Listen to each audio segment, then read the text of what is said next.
হৈ যায় হয়নে উশাহ নিয়ন্ত্ৰণটো বুজি পাইছা নাই এই জেগাত আমি উশাহটো ল'বলৈ সুবিধা হ'ব কোনটো জেগা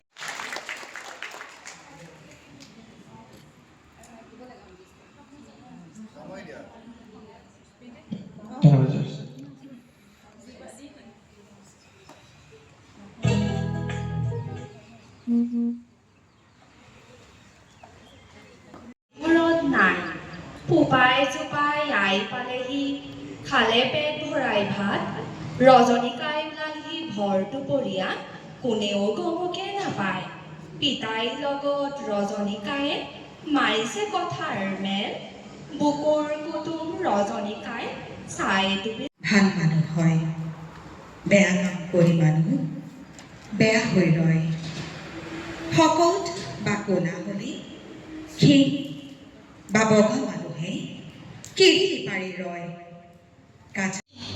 আদিতেই যাত্ৰা কৰি অনাদিলৈ যাওঁ ধ্বংসৰ মাজেদি মই ৰূপান্তৰী ৰূপ পাই নৱতম সৃষ্টি সৰিতা জ্বলা জনতাৰ হৃদয়ত মোৰ শুনো আলিতে মই পিন্ধো বিশ্ববে অভিমান আশীৰ্বাদ স্বৰূপ কপালে ডাঙৰি পখিলা বহি বুজি পাইছানে সেই শব্দকেইটা অকণমান লিখা ধুনীয়া খুব ধুনীয়া লিখিছে অকণমান তেতিয়া ক'বলৈও সুবিধা হয় পঢ়িবলৈ সুবিধা ক'লা হ'ব বাকী নিচা কবিতা তুমি অলিভিয়া দত্ত আজি আবৃত্তি কৰিবলৈ লোৱা কবিতাৰ শিৰোনাম মৰ্মান্তিক কবি নিৰ্মল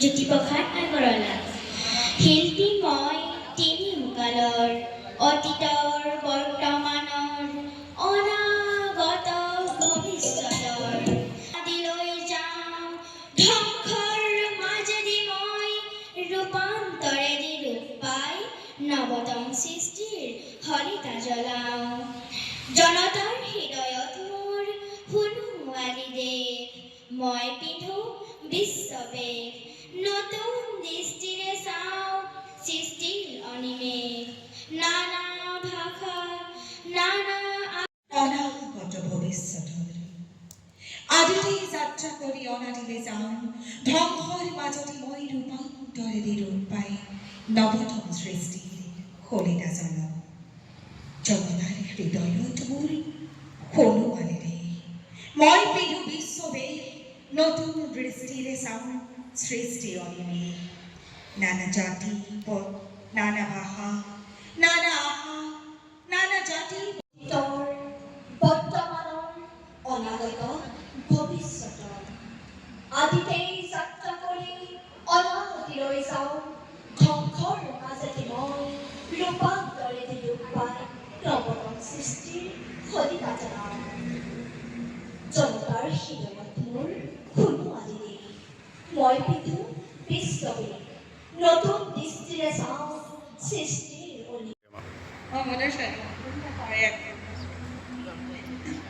আবৃত্তি কৰিবলৈ লৈছোঁ অনন্যা গগৈৰ এটি কবিতা আপোচবিহীন জীৱনৰ বাটত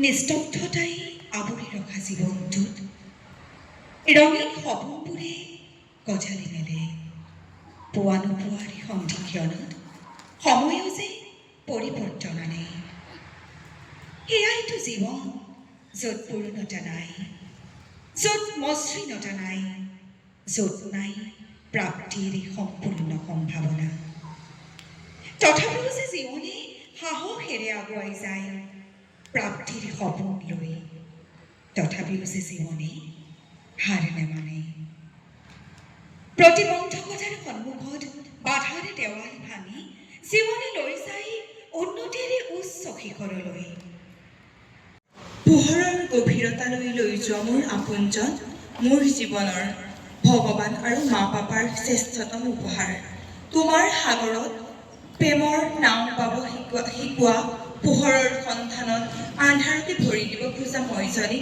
তোমাৰ পোহৰ সদৃশ এক অন্তহীন ৰাস্তালৈ লৈ গ'লা য'ত কেৱল সাগৰৰ অলেখ ঢৌ আৰু সাগৰৰ গভীৰতাই ঢুকি নোপোৱা নীলাময় পোহৰৰ আকাশখন আক্ষেপ অভিযোগ একো নাই, মাথো অভিমানেৰে ভৰা মোৰ মন কেৱল তোমাৰ প্ৰেমৰ সাগৰখনত উটি ভাহি থাকিবলৈ।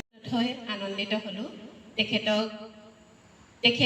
তেখেতৰ এখন স্কুল আছে আকাৰ, সেই স্কুলখনিত এইখিনি শিকোৱা হয়। তোমালোকেও জানা তেওঁলোকে সেই আকাৰ অনুষ্ঠানটিত কি শিকাইছে। হয়তো তোমালোকে কিছু অনুধাৱন কৰিব পাৰিলা তেওঁ সেই কণ কণ ল'ৰা ছোৱালীসকলকনো কি শিকাইছে। হয়তো তোমালোকেও যদি ইচ্ছা কৰা সেই বিদ্যালয়খনলৈ আৰু শিকিবৰ বাবে যাব পাৰিবা।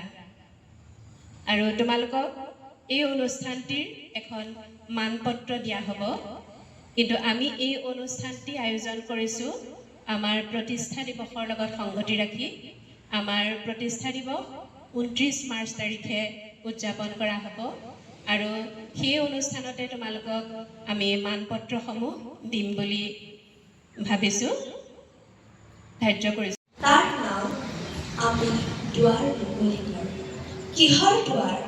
পূবৰ নে পশ্চিমৰ নে দক্ষিণৰ জমৰ দুৱাৰ নে মহাপ্ৰস্থানৰ আমন্ত্ৰণ মুখৰিত উত্তৰাপথৰ সিংহত দুৱাৰ? মই কবি দেৱকান্ত, যৌৱনৰ পিয়লি মেনিকা, বাটৰ কাষত বহি খন্তেক মাথোঁ দেখিছোঁ সপোন নাজিৰ দীঘল বাটৰ, অন্তহীন বিফল বাটৰ। জিৰণি ঘৰত শুনো হাঁহি খিকিন্দালি, ঠাই ক'ত জিৰণিৰ?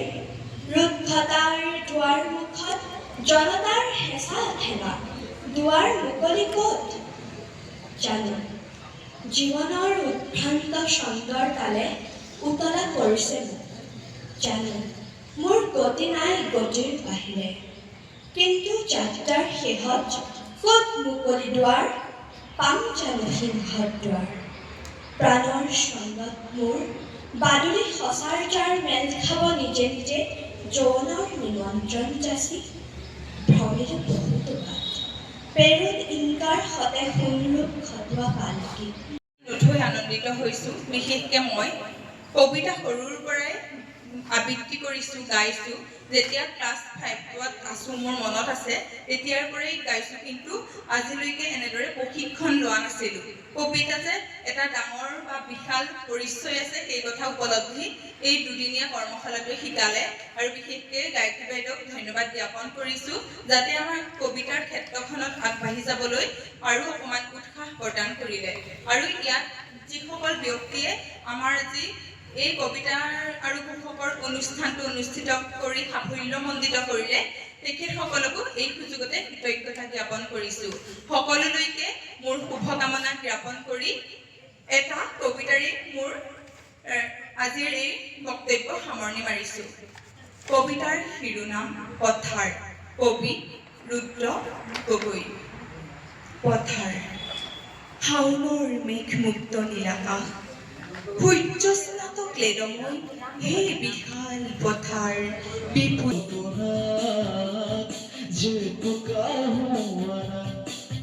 মোর প্রেমরে খাপনা পুরহি হুয়ানা অভিনব মরণেরে দিয়া কুল করানা মোর মনরে কল্পনা যে তুকা হুয়ানা মোর প্রেমরে খাপনা পুরহি হুয়ানা।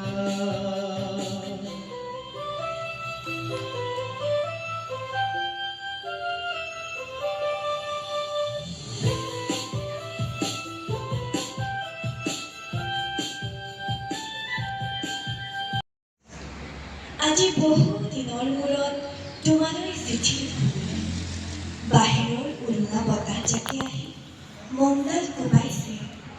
চাওঁ খিৰিকীখন জপাই দিওঁ। 7 বছৰৰ আগৰ কথাবোৰ তোমাৰ বাৰু মনত আছেনে? আমি যে নতুন জীৱনটোৰ পাতনি মেলিছিলোঁ। মোৰ গাত সেই অচিনাকি নিচা বাৰুকৈয়ে লাগিছিল। সিদিনা আছিল কাতিৰ কুঁৱলী শুনা কোমল পুৱা। বদলি তলসৰা শেৱালিবোৰ উপচি আছিল। আৰু সন্ধিয়া মই তোমালোকৰ ঘৰলৈ নকৈ আহিবৰ দিনা আকাশৰ মেঘৰ মোহনা হালধীয়া জোনটো নাওখন লৈ আমাক যে ৰিঙিয়াই মাতিছিল তৰাৰ দেশলৈ। মই লোৱা কঁকালৰ ৰিহাখনলৈ তুমি বাৰু তেনেকৈ কিয় এনেদৰে চাইছিলা? মোৰ কেনে লাগিছিল জানো? তুমি যেন কোনোবা দূৰবিদেশৰ স্বপ্নাতুৰ আলোকৰ নাম, আৰু মই যে তলসৰে এটা শেৱালি। সেইদিনা মন সাগৰত মোৰ এৰি অহা আৰু আহি পোৱা অলেখ ঢৌৰ কঁপনি জাগিছিল। তোমাৰ জানো এইবোৰ কথা মনত নাই? আমাৰ দেউতাই যে চিঠি লিখিছিলে, আই তই নতুন ঘৰত হাঁহি মাতি থাকিবি। এইবোৰ 7 বছৰৰ আগৰ কথা। মোৰ বেলি লহিওৱাৰ পৰত পথাৰৰ পখী আইলি মূৰত জাপি কান্ধত মেট মৰা দুটা ডাঙৰি জিৰিক জিৰিক মাত। তেওঁৰ পিছে পিছে গ'লগৈ আঘোণৰ সোণ বৰণীয়া ৰ'দ। খেৰৰ চুবুৰীটো বাঁহ বননি কেঁচা আলিটো আৰু গান গোৱা চৰাইজাক গৈ আছে আৰু গ'লগৈ। কোনে জানে তেওঁ আৰু এই জনমত উভতি আহিবনে নাহে? ধন্যবাদ। কবি ফটিক চন্দ্ৰ ভঁৰালী। সোণ বুটলি আনচোন বুটলি বগৰী দগৰী খাওঁ, কৰদৈ কমলা ৰবাব এফুটা অকণমান চেলি পিছ। অ মোৰ শাৰদী চিঙি মধুৰী কঁঠালো আনিবি পাৰি। সদায় আবেলি গুচাই লৈ বাকলি হাঁহ খাই পেলাবি থালি। আম আনাৰস কুঁহিয়াৰৰ ৰস পেটলৈ ভাল। গোপী পিঠি খাবা পেটলৈ উচাবা, নঘটাবা আহুকা। শিলিখা চেলেকুৱা পনিয়ল লেটেকু জামুক পাইছেনে খাই? বেল নাৰিকল নানা নামৰ কল একোকো নেদিব ভাই। আতলচ কঁঠাল নাচপতি ভাল। প্লামৰ শুনিছানে নাম? আপেল বাদাম আঙুৰ কিনি আনা পিছে জুই চাই খা। লেচু জলফাই তিয়হ তৰমুজ আৰু বনৰীয়া ফল ধুই পখালি ভালকৈ চোবাবা, তেতিয়াহে পাবা বল। ধন্যবাদ। প্ৰাণৰো প্ৰাণৰ মোৰ গানৰো গানৰ মোৰ দেহ, মোৰ প্ৰতিটো কামে মোৰ প্ৰতিটো চিন্তাই এই দেশৰ বুকুত ৰচে হয় সোণোৱালী ভৱিষ্যতৰ সপোন। মোৰ জীৱনৰ ৰিহান্না ভাৰতবৰ্ষলৈ অহাৰ দিনা। কবি প্ৰণৱ কুমাৰ বৰ্মন। ৰিহান্না ভাৰতবৰ্ষলৈ অহাৰ দিনা কপিছিল ক্ষোভত একবিংশৰ খেতিয়ক কপাহ কৃষকে ঋণৰ বোজাত চিপ লৈছিল বৃহৎ। ৰিহান্না ভাৰতবৰ্ষলৈ অহাৰ দিনা পৰিয়ালৰ এজন যুৱকে ভাত বুলি কামুৰিছিল বুলিত আৰু নিষিদ্ধ পুথেৰে হৈছিল নিৰ্দিষ্ট। কিয়নো সপোনৰ সতে যাবলৈ তেওঁ গাঁৱত নাছিল বাট, কিয়নো আকাংক্ষা পুৰাবলৈ দূৰ দূৰণিলৈ নাছিল এখন প্ৰশাসনী। ৰিহান্না ভাৰতবৰ্ষলৈ অহাৰ দিনা শ্বহীদ হবলৈ ৰাস্তালৈ ওলাই গৈছিল অসমৰ যুৱ সমদল। চিঞৰিবলৈ বাতিল কৰিছিল নাগৰিক বিৰোধী সকলো অধ্যাদেশ। ৰিহান্না ভাৰতবৰ্ষলৈ অহাৰ দিনা এজন কিশোৰে লিখিছিল ছুইচাইড নোট। দেশৰ অন্ধকাৰ ভৱিষ্যতলৈ চাই চাই আৰু অস্ফুট সুৰেৰে কৈছিল, মা ক্ষমা কৰিবা। ৰিহান্না ভাৰতবৰ্ষলৈ অহাৰ দিনা হৰলুকি হৈছিল দেশৰ ধন, ধন কুবেৰৰ পেৰত জমা হৈছিল। প্ৰতিযোগিতা হৈছিল 25 কোটি ভোকাতুৰ মানুহৰ। শ্মশান যাত্ৰা বনাম 10জন বিশ্ব শ্ৰেষ্ঠ ধনীৰ জমাধনৰ পৰিসংখ্যিতা বৰ্ধিত নিৰক্ষৰ। ৰিহান্না ভাৰতবৰ্ষলৈ অহাৰ দিনা 1 কোটি নাৰীৰ লাজ ঢাকিবলৈ নাছিল শাৰী, নাছিল ঋতুস্ৰাৱত নেপকিন। ৰিহান্না ভাৰতবৰ্ষলৈ অহাৰ দিনা এজন কেঞ্চাৰ ৰোগীয়ে কিনিব পৰা নাছিল বৰ্ধিত মূল্যৰ ঔষধ। হাস্পাতালসমূহত চট ফটাই আছিল অক্সিজেনৰ অভাৱত হাজাৰ হাজাৰ শিশু। পুষ্টিহীনতাত ভোগা মাতৃসকলে জন্ম দিছিল বিজ্ঞান আৰু উন্নয়নৰ বিজ্ঞাপনক মুখ ভেঙচাই দিব্যাংগ সন্তান ৰিহান্ন ভাৰতবৰ্ষলৈ অহাৰ দিনা মহানগৰসমূহৰ ৰাজপথত ভিৰ বাঢ়িছিল ভিখাৰীৰ গুদামত ভেজাল বাঢ়িছিল খাদ্য ঔষধ পানীয়ৰ ৰিহান্ন ভাৰতবৰ্ষলৈ অহাৰ দিনা বহু বিদ্যালয় চিৰকালৰ বাবে বন্ধ হৈ গৈছিল ছোৱালীবোৰে পঢ়া এৰি ইটাৰ ভাটালৈ গৈছিল কোনো গৈছিল ৰং ভৰিবলৈ নিষিদ্ধ পল্লীলৈ ৰিহান্ন ভাৰতবৰ্ষলৈ অহাৰ দিনা ভোটবোৰক হত্যা কৰিবলৈ কোনেও ইয়াৰ পাছতে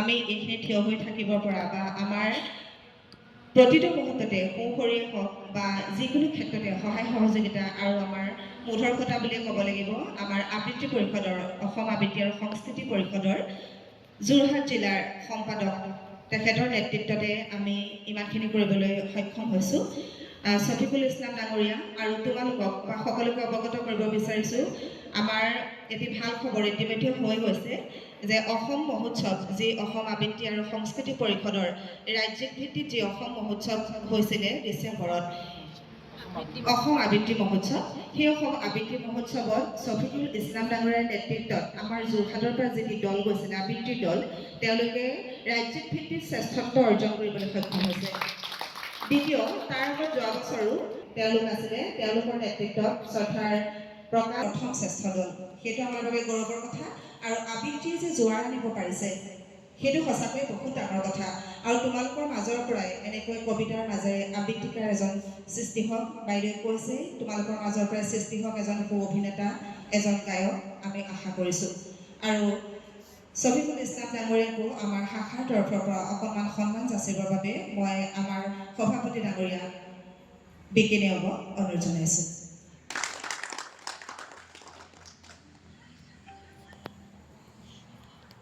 আৰু বৰ্তমান সময় ব্যস্ততাৰ সময় নহয় সকলো বহুত ব্যস্ত এই ব্যস্ততাৰ মাজতো আমাৰ মাজত আহি আমি এখন সভা আহ্বান কৰিছিলোঁ কিন্তু সময় বা প্ৰতিকূল বতৰৰ বাবে সেইদিনা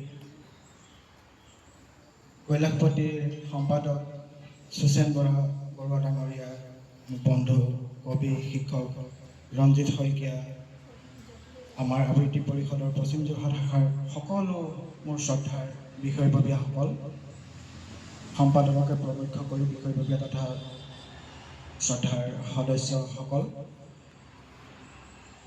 অসম আবৃত্তি আৰু সংস্কৃতি পৰিষদ 2023 চনৰ 29 মাৰ্চত জন্ম হৈছিল এতিয়া 26 চন মাত্ৰ 3টা বছৰ অতিক্ৰম কৰিছে আৰু 3টা বছৰ অতিক্ৰম কৰোঁতেই এই অনুষ্ঠানটি অসমত প্ৰায় শিপাই গৈছে গোটেই অসমৰ মই জন্মৰ দিনাখনো তুমিয়েই আটাইতকৈ কষ্ট পাইছিলা তথাপি তুমি হাঁহিছিলা মা নাৰ্ছিং হোমৰ বেডত পাপাই যেতিয়া তোমাৰ চুলিত আঙুলি বুলাইছিল তুমি কৈছিলা আমাৰ প্ৰেমৰ এয়া শ্ৰেষ্ঠ উপহাৰ মা তুমি মোৰ বাবে সৰু সৰু চোলা চিলাইছিলা কাণ থকা টুপি বনাইছিলা ঊলৰ সৰু চুৱেটাৰ গুঠিছিলা যাতে মোক পুৰিব নোৱাৰে শীতে যাতে লৰাব নোৱাৰে বতাহে কোনেও কোনো কালে যাতে তোমাৰ পৰা মোক কাঢ়ি নিব নোৱাৰে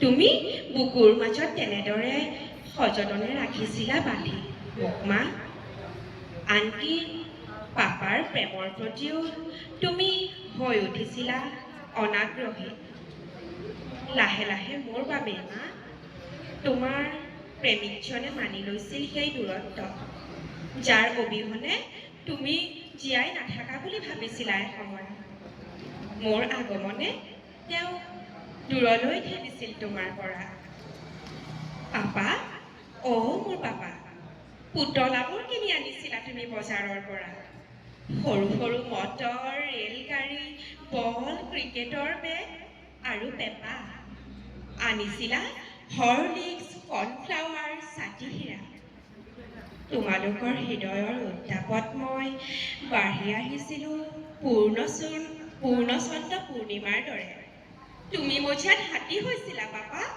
মই পিঠিত উঠিছিলোঁ তুমি ঘোঁৰা হৈছিলা ভালুক হৈছিলা মেকুৰী হৈছিলা বাঘ হৈছিলা মই হাঁহ হাঁহি হাঁহি ভাগৰিছিলোঁ। আৰু মা, তুমি শিকাইছিলা ঈশ্বৰৰ বিশ্বাস। নমো দিয়া বাবা। অ মানে অমিতা, এ মানে আপেল। তোমাৰ বুকুত শুই থাকোঁতে খেলিছিলোঁ জোনবাইক বেজী পূজাৰ খেল। তাৰ পাছত সুনামৰ স্কুল, পিঠিত কিতাপৰ বোজা। স্কুটাৰ ষ্টাৰ্ট কৰি ৰৈ থাকে বাবা। উঠা সোণ মোৰ জোন মোৰ, বাবা দাঁত ব্ৰাছ কৰা, গা ধোৱা, জোতাৰ ফিটা মাৰা। টাটা মা, টাটা। নেদেখা হোৱালৈ বাৰান্দাত তুমি ৰৈ থাকা। এক পোকে পাহৰা নাই মা। স্কুলত নবহে মন। ABCD অ আ ক খ, এ মানে এপেল। অংক টান মা। তুমি দিয়া টিফিন বাকচটোলৈ মনত পৰে ঘনে ঘন। ৰূপালী মিছক মা ইমান লাগিছিল খঙাল। হেডমিছ আছিল মৰমীয়াল।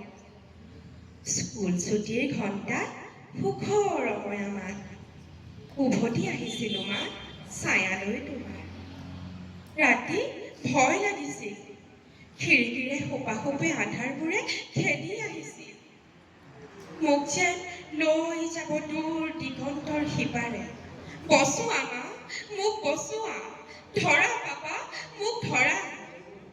তুমি বুকুত জোৰেৰে সাৱটি লৈছিলা মোক মা। তোমাৰ স্পৰ্শবোৰ লাগি আছে ডিঙিত মোৰ। তোমাৰ চুমাবোৰ ওলমি আছে কপালত। তোমাৰ মৰম সনা খংবোৰ আৰু পাপাৰ খংসনা চেনেহবোৰ, যিবোৰৰ উজ্জ্বলতাৰ তলেদি হাউলি আহোঁতে মই গচকিলোঁ 16 বছৰ। কিয় কৈছিলা মোক মা, ভালকৈ পঢ়, হ'ব লাগিব ডক্তৰ? কিয় কৈছিলা পাপা মোক, পঢ় কেৱল পঢ়, দিল্লী, বেংগলোৰ, অক্সফৰ্ড?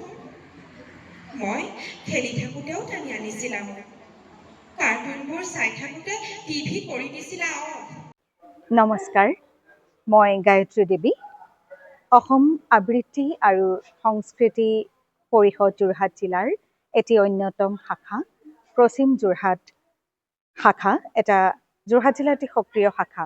আৰু এই পশ্চিম যোৰহাট শাখাই প্ৰতিষ্ঠা দিৱসৰ লগত সংগতি ৰাখি দুদিনীয়াকৈ কবিতা আবৃত্তি আৰু ঘোষকৰ কৰ্মশালা আয়োজন কৰিলে।